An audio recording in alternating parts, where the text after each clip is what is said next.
I'm going to try to give as much information on doing a RestoMod or a body swap on Ford Torino, and underneath it is a 2001 Lincoln Town Car. So got my notes here. Let me make sure I stay in order. So when you're picking cars, obviously I've had the Torino for 10 years or more, and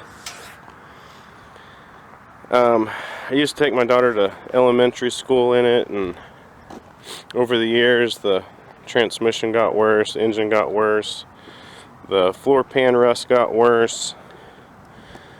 So I decided, let's see here, last year, before, 2 years ago,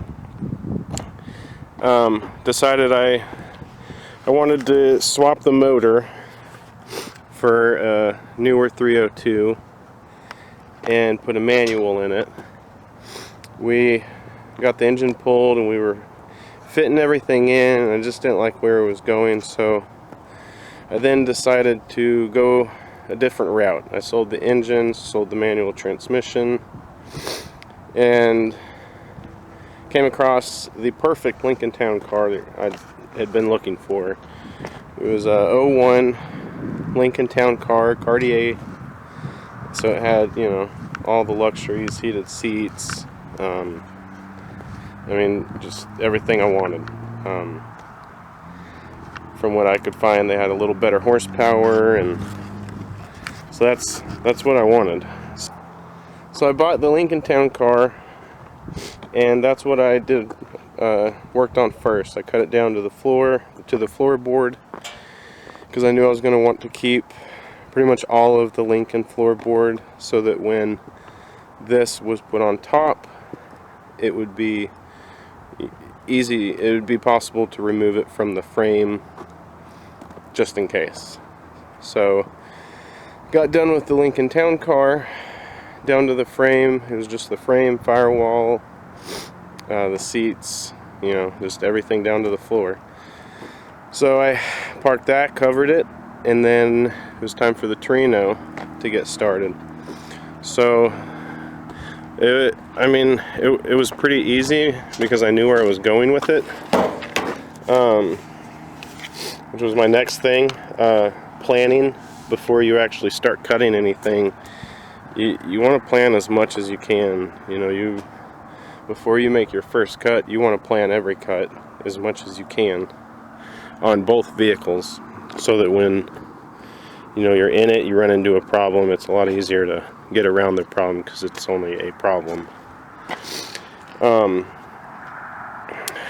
So when I cut the Lincoln down, I literally, I don't know if you can't really see down in there, but I cut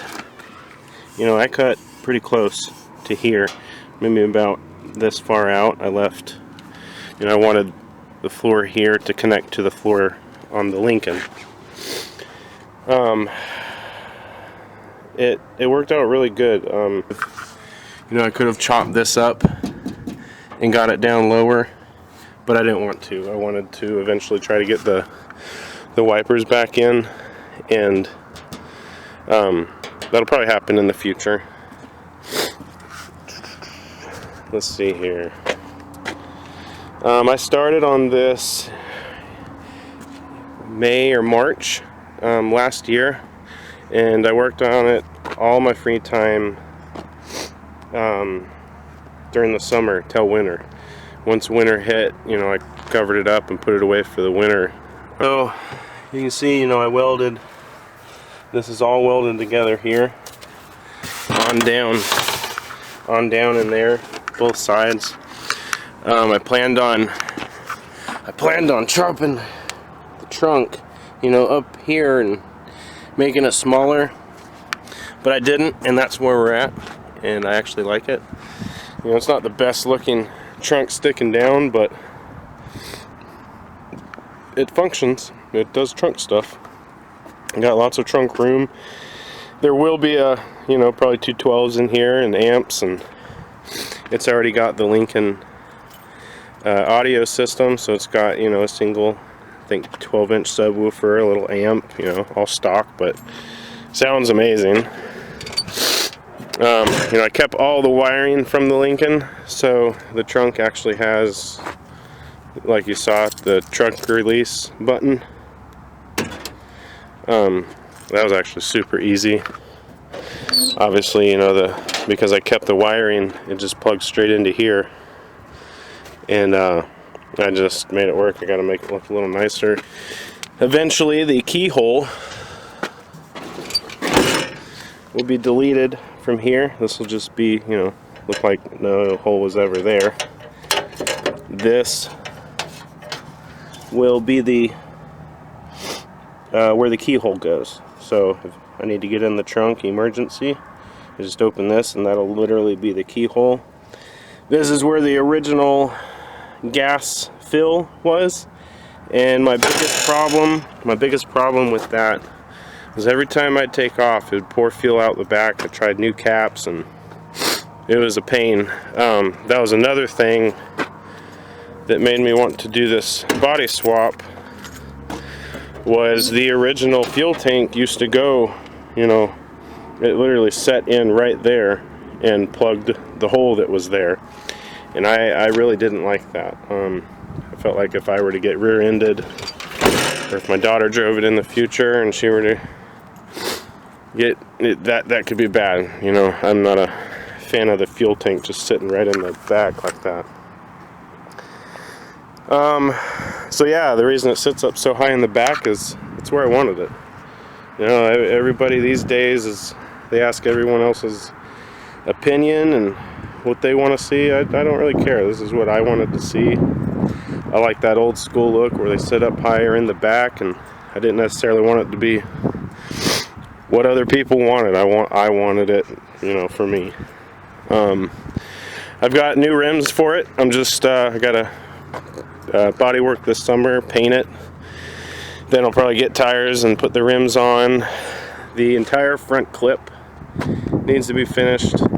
Obviously I got a lot of holes that I got to weld in, and then a lot of fastening. I got to get some bolts. Got to get some bolts down in there holding, you know, everything down. I got to redo my wheel wells, you know, bring some stuff out from up in the wheel well, like my air filter, and my battery's kind of hiding down in there. So 5 months, about 5 months I got it to this point. Like I said, this is my first attempt at something this big, so, you know, I was pretty happy with myself. What do you do you need help, and what kind of tools? So, I mean, you don't have to have help. Anybody can do this on their own, obviously. But I was fortunate. I always had somebody nearby to help. Whether it was Josh with Gas Garage Productions, my other buddy Josh, he's always out there giving me a hand. We've pretty much brother from another mother. So you can do it by yourself, but it's a lot funner and a lot easier with help. Tools you need to do this with, pretty simple, but you need, you know, at least a saw, angle grinder. I highly recommend the Harbor Freight crane and 2, you know, pulleys to lift the body up. You know, there's other ways to do it, but I'm all about safety, and that's the safest way I could figure to do it. Obviously you need to know how to weld. I would weld a lot of body panels before I just go and start cutting and welding, if you've never welded before. You know, wire brushes, you know, something as simple as, there used to be pinholes all across here, and I'd, you know, knowing how to weld, I'd just welded them in. You know, you don't want necessarily body filler in there, you know. Why replace metal with body filler? In a pinch, it's good, but if you want it done right, you know, you want to weld it. Need help? What kind of tools? Yeah, tough. So there, I mean, there's, the whole thing's a tough spot, but like, making sure your fuel line is safely in there.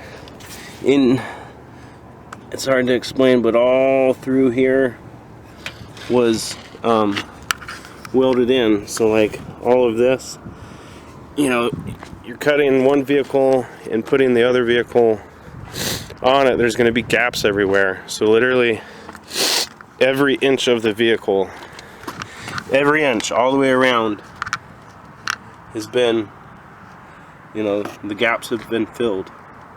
So when I'm driving, you know, there's not a bunch of air coming in, there's not exhaust coming in.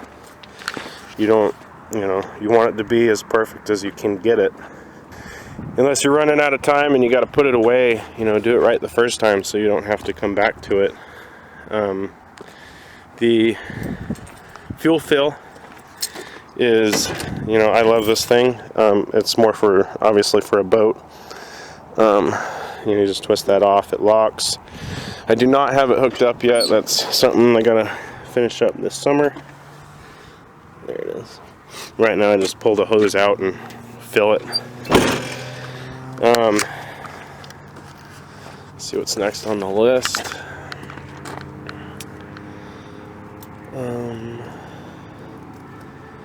Depends on what to fit. Well, I guess I covered everything. So I put a post up asking people, you know, should I do one color? Should I do two colors? And I had a lot of people, you know, giving me their opinion, and I think I might stick with the two-tone. But I don't know. Well, I'll probably change my mind at the last minute. Who knows? So yeah, I'm getting used to all this YouTube stuff. And I'm not a big talker, so this is something else for me. You know, I got to learn how to put myself out there more and care less what people think. But yeah, I guess I'm gonna give her a start up and let you hear what she sounds like. And I want to thank everyone again. These past 2 weeks my wife was sick, my daughter was sick, and then I got sick, and I've been fighting it. I don't know what it was, but it's sucked. So thank you everyone who's liked, subscribed, commented. It really means a lot. It helps the channel grow. So yeah, huge thank you to everybody. So like, subscribe, and hope you have a blessed day, and we'll do a quick start up and have a good one.